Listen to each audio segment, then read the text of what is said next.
Hey, everybody, this is Charles Dobbins, the multifamily attorney and founder of the Multifamily Investing Academy and the creator of the Multifamily OS network and platform for multifamily investors. This is my podcast. I love it. It's a lot of fun. And I hope you're here to have some fun and learn something with my buddy and client, Mr. David Hodges. David, say hello. Hello, everybody. And David is located in Greenville, South Carolina. That's right. Dave, okay, so just to break my heart a little bit, why don't you tell me what's the temperature in Greenville today? It's actually about 60 degrees today. Oh, jeez. I'm at 39, up from 20 this morning. Well, so, that's an improvement. Yeah, no kidding. That's a heat wave, we call it around here. Yeah. So yeah. Why am I here? Anyway, okay, but let's talk about why you're here. Because David, you came on my my Monday Night Live call with my students, and we started talking about your past, and then what you're doing now, which is why I asked you to come on the podcast. I think it's a very, very interesting conversation, very interesting topic. So tell us about how you got started in multifamily. I got started in multifamily. Well, I had my first job when I started cleaning the swimming pool when I was 14 years old in the property complex that that my mom and I lived in. You mean you weren't a paper boy or a caddy before age 14 like I was? I was a paper boy carrying the San Francisco Chronicle when I was 11. Yeah. Oh my God. But that wasn't in multifamily. You were spreading that liberal rag. You were one of those. You're like, gosh. It was the only one around, actually. I saw a TikTok the other day where the guy worked for one of the big tech companies in San Francisco, and he went back to his office, and it was like, a movie, a scene out of a Michael Crichton novel, where there just was no one there, in nothing had been touched. Everybody was just gone, and that's downtown San Francisco nowadays. Wow. Now that's where you grew up? I actually grew up in the East Bay, across the bay from San Francisco. Okay. In that well-known burg called Oakland. Oh yeah. All right. So, wait a minute. You weren't like a Vita Blue fan or something, were you? Oh, absolutely. I was. Oh yeah. I was at the World Series the 3 years in a row that the A's won. Kidding. I was there, sitting in the bleachers, rooting them on. Oh my gosh. Oh man, that's Well, wait a minute. Was Billy? Who's the guy that they made the Moneyball movie about? Billy, was he that was the Oakland A's, wasn't it? Yeah, it was, because they grabbed Johnny Damon was playing for the Oakland A's before he played for the Red Sox.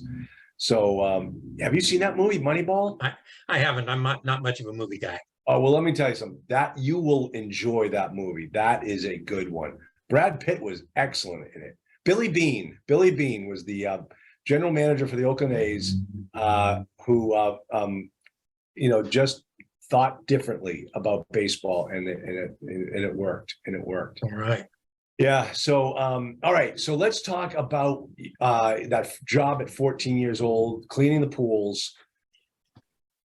Yeah, I cleaned the pools. I happened to be the kid that was in the swimming pool the most. And the person that was responsible for cleaning the pool said, essentially, "Hey, kid, you want to learn how to clean the pool? We'll throw a couple extra bucks your way once a week." And so I started learned how to clean the swimming pool and adjust chemicals and that sort of thing. And that was actually my first job in multifamily. Okay. Now, what all happened for you? When did you hit it big with multifamily? Well, I hit it big when at 21 years old, I got hired by a very excellent property management company to manage a 60-unit Class B apartment complex in Santa Barbara, California. Oh, okay. All right. So tell us about that experience. What'd you learn? Tell me some of the worst stories, and then tell me what you learned. Well, I think that probably one of the worst stories is that one afternoon, there was what they called it at that time, a jacuzzi that was comfortable for about 12 to 15 people. It was a big one. Yeah. And then separately, they had a little cool pool that could sit 8 or 10. And the object was to go and sit in the jacuzzi and get really hot and then go get in the cool pool and cool off. And it was surrounded by a typical pool deck and that, and people go out there and sun themselves in that. And some guy had been looking at somebody else's wife a little bit too closely, I guess. And a fist fight broke out, and somebody came yelling, David, come, there's a fist fight at the pool. And so I grabbed the phone and started calling 911. And they're going, what are you doing? I said, it's not my job to get in there and mess things up. Yeah. You know, first of all, my response is, if I get in there and anybody gets hurt, the owner is going to be responsible, because I'm An agent. the person on the property, and I'm not going to expose the owner to that kind of liability. Yeah. No way, no how. I was, 6'2", very healthy, very strong, very fast at that age. I kind of hate to remember back that far. Yeah. But I still am. okay. Yeah, I Okay. still am. Yeah. Pretty agile for 72, eh? I am agile for 72 and 6'2". And another thing is I'm the shortest one in my family, shortest male in my family. My oldest son is 6'5", my son-in-law is 6'4", my other son is 6'3", and I'm 6'2", and they are all quick to correct me by saying, Dad, you're not 6'2" anymore. I'm like, oh, come on, guys, come on. I'm at that age, David, where I buy shorter pants just so I can grow into them. There you go. Yeah, yeah. So, okay, so, Yeah. well, actually, that was very, very smart on your part from a legal standpoint, because you are acting as an agent for the owner. Yes. And, everything can go right back up to him because of your actions. Oh yeah, it would be very easy to put "be stupid" on top of my list of things to do and get Yeah. right in the middle of it. Yeah. But that was not it. And afterwards, the people that were like, "What are you doing? Get in there!" I'm going, "No, that's not smart. My job is to call the people that are hired to do that stuff." Yeah. And it got sorted out, and nobody went to jail that day. Yeah. And it was a good day. But that was probably one of the most. That's a good point. That's a good point. That and you, as a property owner operator, your employees are agents of yours, and you've got to be very careful. And if you're not so sure, talk to your property and casualty agent about indemnifying yourself with coverage in their policy. Oh, which might be something else that you and I talk about today too. Yeah. So yeah. So one of the interesting things about this management company that got hired for is the president of the company was doing an amazing job with this company. But she had started out as a student at University of California, Santa Barbara, which was about 5 miles away. So we were sort of outside the range of where most students would want to live. Yeah. But as a student, she had actually gotten a part-time job cleaning apartments for that company. And that I remember one day I was on the sidewalk in front of apartment number 26 as I was walking toward the maintenance room as a maintenance guy. And I figured, if Judy Ricker could start out cleaning apartments and wind up the president of the management company, I can start out as a maintenance man and wind up being an owner of apartments. Yeah. That thought landed on me when I was about 23 years old. And that was like, yeah, this can happen. This can happen. That's very cool. And so tell us about the progression. How'd you go from there to here? Well, what happened is that I was actually was at that property for more than 12 years. And after the first 6 years, the owner put it up for sale and it sold. But in that process, the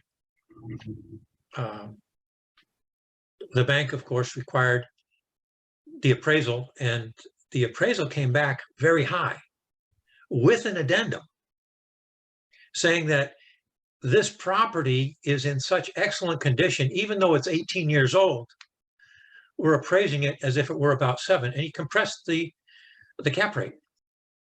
And it put a good chunk of money in the owner's hands. And the new buyer was happy with it. The buyer said, no problem. I see this property. I see how it's being ran. I'll go through with the deal as long as the same management company keeps managing it. As long as they stay in place, I'm good to go with it.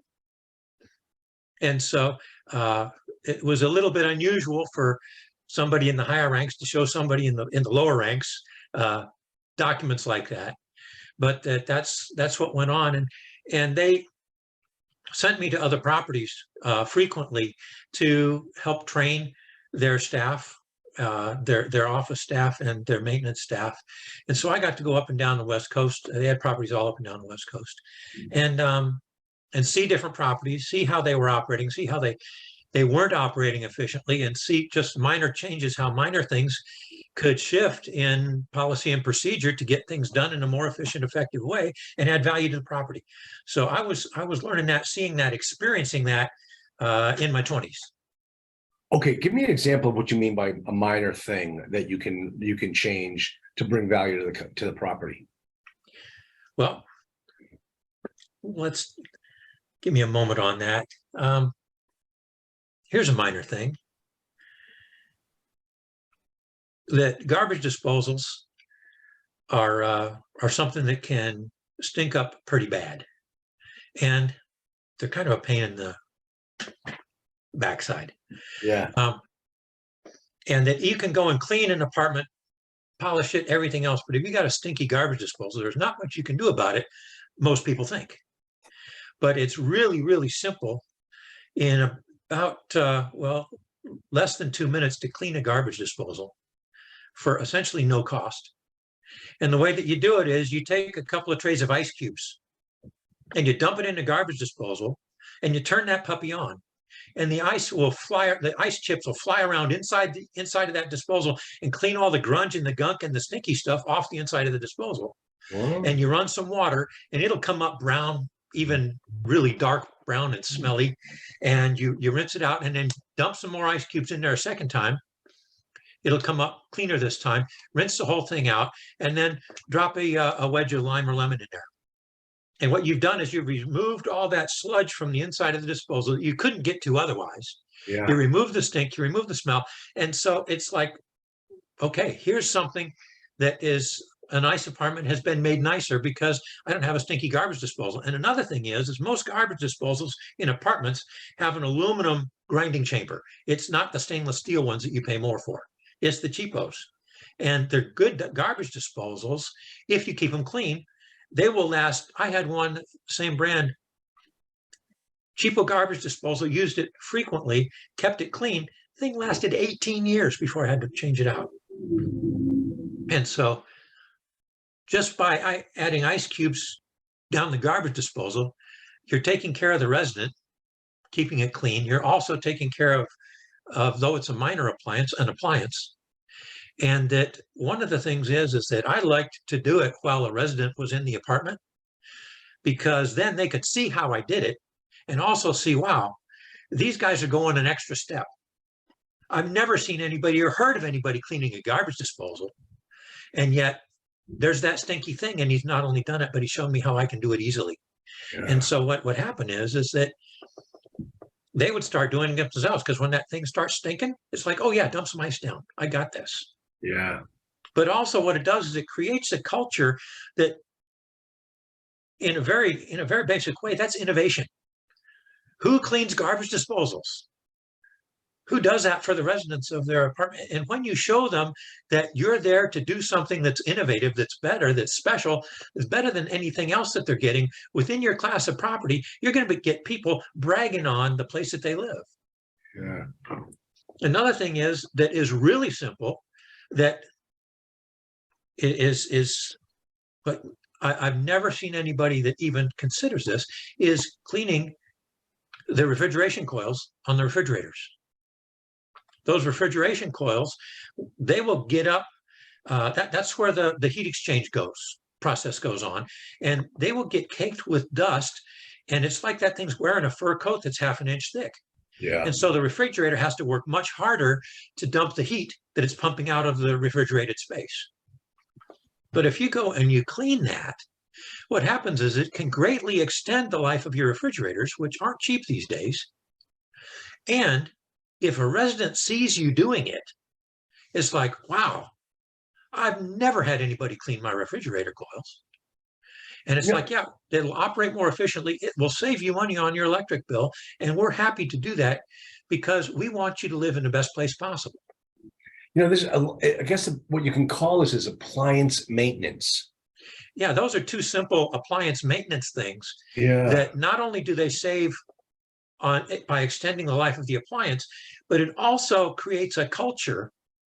It demonstrates a culture of, we care about you as a resident and we want you to have the best experience living here possible. Yeah. And that, when people are treated well, with respect, with courtesy, with honesty, I love it when you talk about, hey, if you've got issues with problems or investors, make sure you answer the phone. Yeah. Talk to them honestly. Be straight with them. When you do that with residents, they appreciate it. Yeah. People appreciate it. Even if things are going wrong, you say, hey, this is a mess and we're going to do the best we can to clean it up by Wednesday. And I won't tell them that unless I know that I can get it done by Monday evening. So that when I get done early, they think I'm a hero. Because one of the things in this business, as you've said again and again, this business is about sales and marketing. Yeah, it is. And it doesn't stop when you own the property. It accelerates when you own the property because you need to be selling and marketing your property. And when you take good care of people, what'll happen is they will brag about you left, right, and center. Somebody at work's going, hey, I'm looking for a new place to live. They go, oh man, down there at Oakwood Apartments, you have never been treated so well as in Oakwood Apartments. It's a Class C place.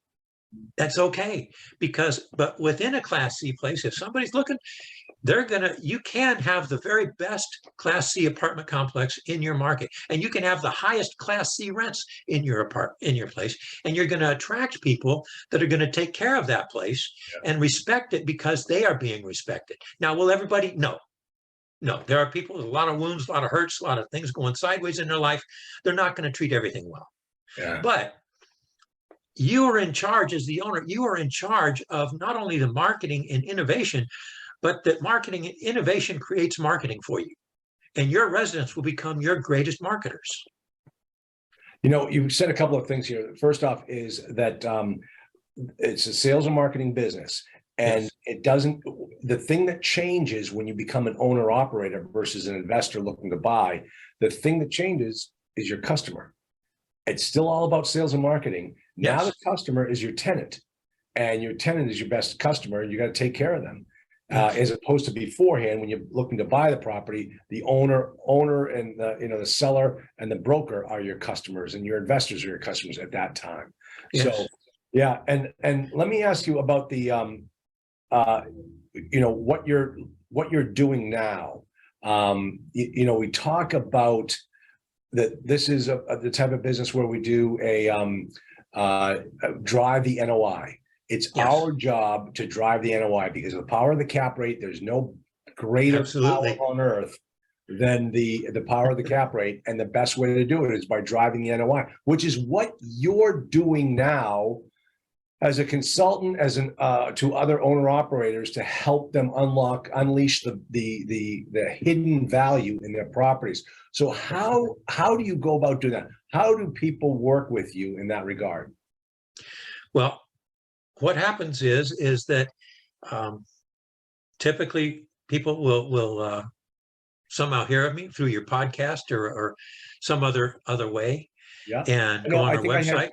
You were on my Monday night call, and I think a couple of clients reached out to you. Yeah. Yes, and it looks like we're going to have at least potentially right now people have reached out to me. It looks like we're going to have at least 4 contracts coming pretty quickly from that.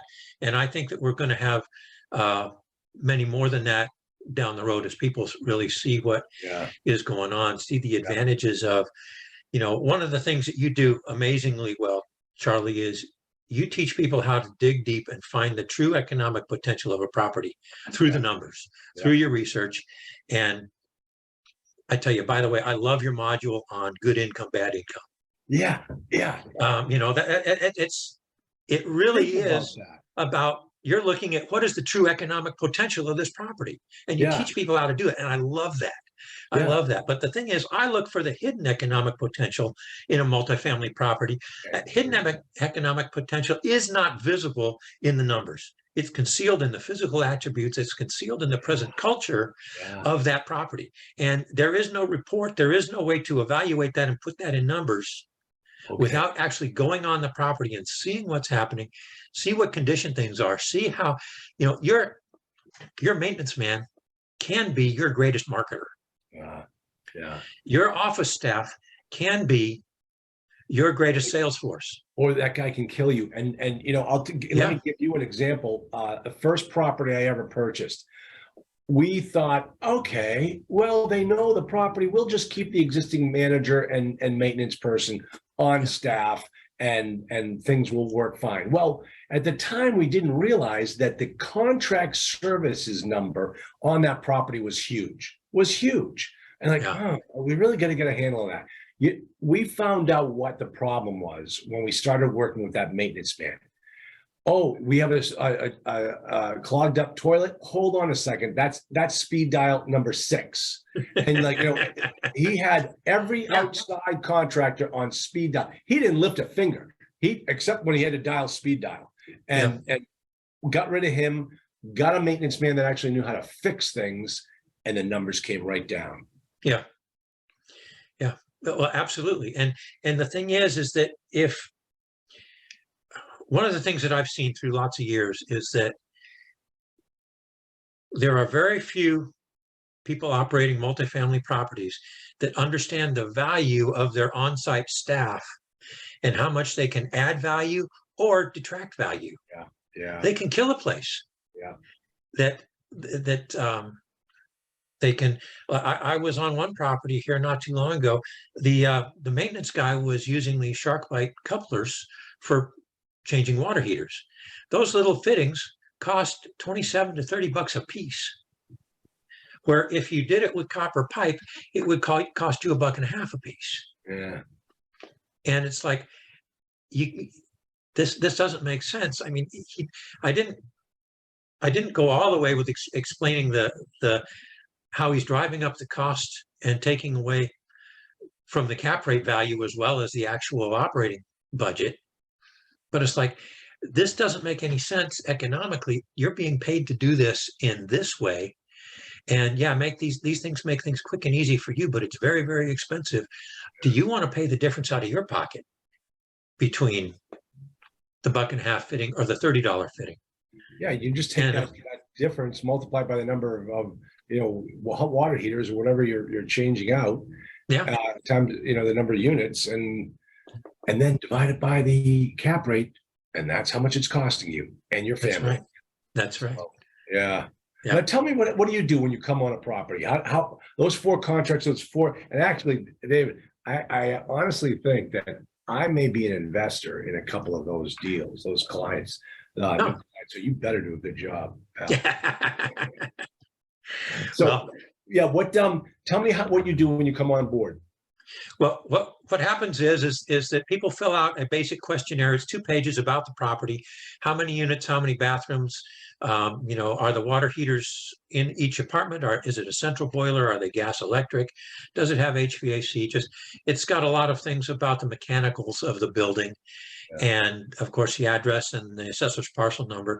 And what I do is then I do some research, get on the internet, look on Google Maps, see the property, see the neighborhood, go and look at the county records and see what building permits have been pulled, see if the place was built in phases, if it was in phases, how long. And I do some research and come up with a proposal. And in that proposal, there will be, it's the basis for a contract that says, look, on your 100-unit apartment complex, I will guarantee a minimum of, say, I just did one, I guarantee a minimum of $80,000 NOI boost. Annual. No, not annual, not necessarily annual, because I'm not responsible for how quickly they activate this.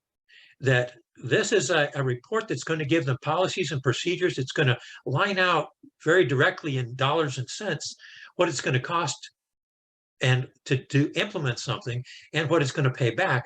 But I'm not managing this property. I'm not implementing this strategy. They can choose to implement the strategy or not, or implement it in phases, or however they do it. But that implementation is key to how fast it's going to be paying off. And so I have zero control over how fast, or even if they do it. Right. And so I can't say how fast they're going to get their NOI boost, but I can document it. It's here in black and white, and it's very easy to see that, yes, clearly this much savings over this much time is going to boost this much. Interesting. Yeah. And so I got to ask, is your compensation based upon how much you can save them? No. Okay. That because again, my compensation would be based on their performance, not mine. Exactly. Yeah. Unless it was something, like, water reduction, or, putting the, saving money in the use of water type of thing by putting in the low flow showers or what have you. Pretty much it's the national bureaucracy has made it so that 3 gallons per minute is the maximum on anything, even any fixture you can buy. And so that's back in the 80s, when everybody was using things that used a whole lot more water, it was good money saving. But now you can't even buy something that wastes water. Yeah, very good point. My compensation is that on a 100-unit property, on anything up to 100 units, it's $12,500 for my services plus travel expenses. And then I'll go and produce the report. In some cases, I just did one proposal that included 2 properties, and together they totaled 96 units. But because the 2 properties were 2 separate properties, it requires me doing 2 separate reports, 2 separate researches in that. We came up with, I would do the second property at 30, I think it was $3,500, because they were in like 5 or 6 miles of each other. So I could do it with one trip. Yeah. But I would be doing 2 reports. And so essentially it was about a $9,000 savings. Yeah. Interesting. To do the 2 at once, but they were still under 100 units. Yeah. But what it is, it's $12,500 for the first 100 units, and then $100 a door for every apartment above that. Very But cool. it's the $12,500. It just the $60,000 minimum. It's like a 480% return on your investment. Sure.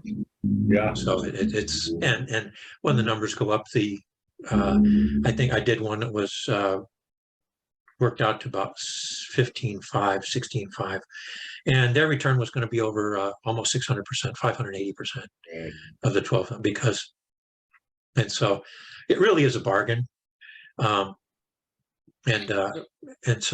work, it's not something I can just walk on the property and say, okay, bing bang boom, here you go. There's a lot of hours that goes into doing it right, doing it well.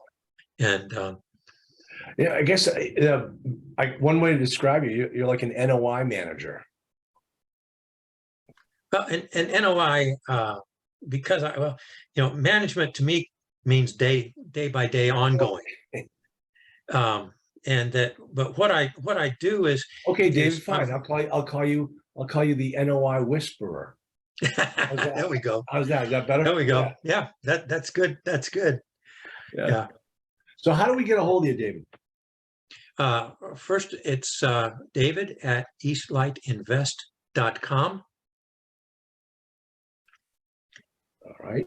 And the website is www.eastlightinvest.com. Okay, so it's East Light, Light, and invest is just invest.com. David at eastlightinvest.com, and the website's www.eastlightinvest.com. And then they reach out to you, and you'll just want to get on the phone with these owner operators and find out what their situation is. What do you need to submit to them for you to put together a proposal, like a trailing 12 or something? Or yes, on the website it shows out what the submitting a request is about. There's a property information form that does ask for the trailing 12. Yeah. Because I'm looking at other things in the operations that will show up in the numbers, right? And looking to get a feel for what's going on with the property through the numbers, as well as doing the other research. And from that, I put together the proposal. And then we set up a time. I go on site. Usually it's 5 or 6 hours. I don't look at every apartment by any means. No. But I like to look at one of each, 1 bedroom, 2 bedroom, bedroom with a den, whatever you've got. Right. Look at least 1 or 2, and then want to look at the maintenance facilities, the laundry facilities if they have any. Want to look at the pool, the boiler room if they've got one. Look at all the other things. Take a look at the grounds and see what's going on. I definitely want to take a look at the office, see what it's looking like and how it presents. Yeah. Just to get an overall feel of everything on that property, and seeing and look at how it's going to add to or detract from the desirability of that property and the function of that property. Yeah. Last question. Have you ever gone through the analysis and your recommendation was you got to get rid of your staff? Yeah. I think that becomes very apparent. If that's the case, that is that becomes very obvious very quickly, because that guy that you're getting for $18 an hour literally can cost you $1 million. Yeah. That when you get someone that's good, someone that likes their job and is good at it, that guy, he doesn't know it, but he's actually going to make you millions of dollars. Yeah. Yeah. That it's pretty much anywhere else. People that are owners of multifamily property, they're not driving around in the cheapest car. And their personal staff that they interact with every day in their office, they're not hiring the cheapest people. Yeah. But on their property, they think that they're saving money, because what's happening is they haven't seen the property in the way that they can see it after they get this report. They haven't been able to see the hidden value. That's why it's been hidden. But when we find that economic potential, we reveal that economic potential, they say, well, what I need is somebody talented enough to monetize that potential in an efficient way. Yeah, I could hire a plumbing company, and most plumbing companies are somewhere above $250 an hour. Some of them are around $400 an hour. They're not charging by the hour. They're charging on menu pricing these days. But that's what it's costing you. But you can, if you find a good maintenance guy and you're willing to pay that guy, $30-35 an hour, he's making you money every day. Yeah. He's making you money every day. And your office staff, if they're good, they're making you money every day. And so that's the people I want working for me. I don't want the people that are costing me money. If an employee is costing me money, I got the wrong employee. Yeah. Yeah. And that becomes very evident when people see the condition of their property, how it got there. And oftentimes, quite frankly, Charlie, oftentimes these guys are doing the best they can with what they know. They just don't know what they don't know. Yeah. Yeah. Exactly. And lots of things that I bring to the table, most professional tradesmen don't know, because my work, my job, my companies that I own, they were in the field of the service and repair part of the industry. I learned to trade doing new construction as a plumber, but I didn't like new construction. I liked service and repair because I could make 2 or 3 times the money as a service and repair plumber. And I liked the people. I liked being finished with my job 2 or 3 times a day and the satisfaction that came with that. Yeah. And these jobs that dragged on, and the general contractor doesn't realize that water's got to run downhill and electricity doesn't. And so I have to run my pipes where I run my pipes, but the electrician can run his electrons anywhere. And if he gets the electrician in there before the plumber, I can't adjust my bid. Yeah. I got to work around them. That many other people's, and in construction, everything is cut so close. People are really in the construction end of thing. Contractors are working on 2 or 3% profit. And if something goes wrong, you're working for free. And if 2 things go wrong, you're paying for the privilege. It just doesn't make any sense to me. It never really did. Yeah. And that's why I like service repair. His name is David Hodges. David at eastlightinvest.com. The website's eastlightinvest.com, www. David, hey, it's good to see you. Always a pleasure talking with you. And I've got your article, folks. Where are you going to post that article? Is that like a, what do you think? Just to sign up for your newsletter and get it there? Yeah, we can do something like that. Go ahead and drop me a line there at David@e/invest, and we'll fix you up with it. Great. I'll And the name of the be happy article, to- for those of you following at home, it's called "How to Keep Control of Your Multifamily Property and Maximize Profit in 3 Easy Steps." It's a good read. I'm gonna get it back to David, with some comments. And David, so good to see you. Say hi to Karen for me. I'll do it. All right, man. Good to see you. Talk to you soon. Sounds good. Thank you. Bye-bye.